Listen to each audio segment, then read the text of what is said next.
Senator Chris Murphy of Connecticut is a member of the Foreign Relations Committee, and he joins me now. Senator, it's good to have you here. How do you see the developments today? Jake Sullivan, 7-hour meeting. The U.S. being quite vocal about its concerns about China and China aligning with Russia.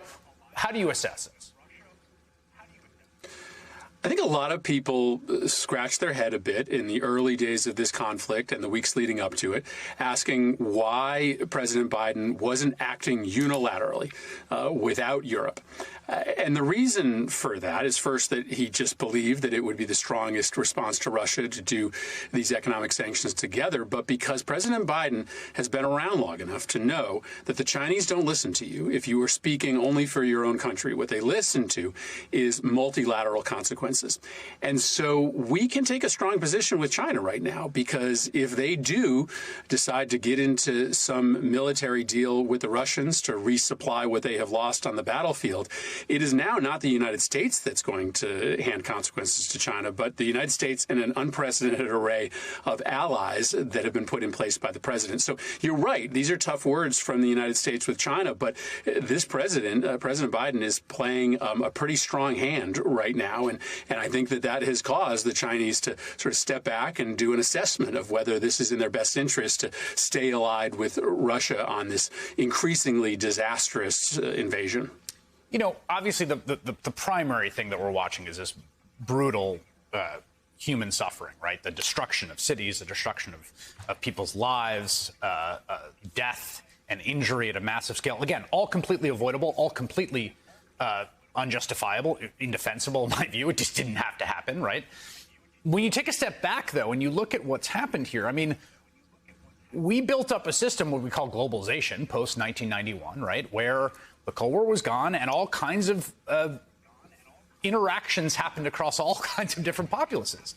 And there's Instagram and Russia, and they're keeping U.S. foreign currency reserves. That's been essentially all yanked out the span of 2 weeks as a means of responding to this provocation. But if you're China and India, you're looking at that, that has to signify something profound to them about what the actual nature of the global order is going forward. Yeah, and listen, Russia had positioned itself in a way that it hoped would make it immune to the kind of sanction that it has faced, right? I mean, it thought that all of the oligarchs' money in London, all of the energy dependence in Europe and the United States would, make it impossible for the West to strike in the way that it has. But what the West has shown, right, is that when a democracy is under threat like this in an unprecedented way, when civilians are being murdered by the hundreds and thousands, we have the ability to come together, and even for a country like Russia, which had integrated itself fairly well with Europe and the United States, break that dependency. And that is clearly a message to China. That is a message that they are listening to right now, because, of course, as we know, they are contemplating similar offensive action in Taiwan. And now that they know the West is capable of cutting Russia off, yes, it's more difficult to cut China off, but it's even more consequential to the Chinese economy if they get cut off than it is right now to Russia. And there's no doubt that they aren't listening.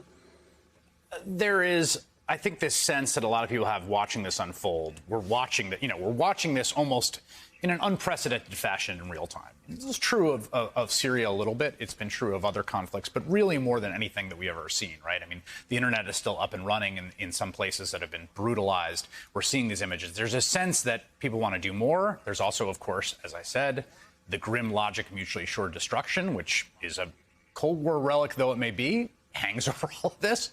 How do you assess, what is in the arsenal, or what is in the, what is on the list of what can be done now by the U.S. and its allies?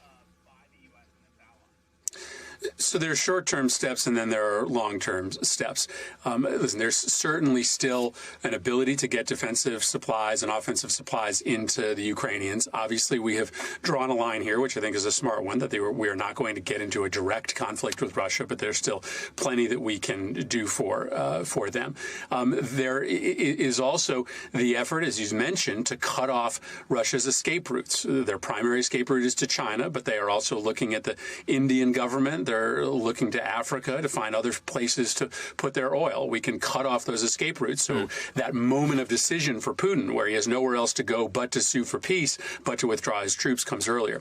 But then in the long run, I mean, why not learn a lesson here? We allowed Russia to become so powerful based upon one principal source of revenue, and that is their oil and gas. Yes. Russia didn't build up this army through anything other than the sale of this fuel to the rest of the world, and so this is a moment for us to learn our lesson and break free of dependency on foreign oil, because it's not just the Russians who have acquired power through oil. It's a whole sort of another set of very unsavory strongmen who are powerful only because they have oil. All right, Senator Chris Murphy, thank you so much for making time tonight.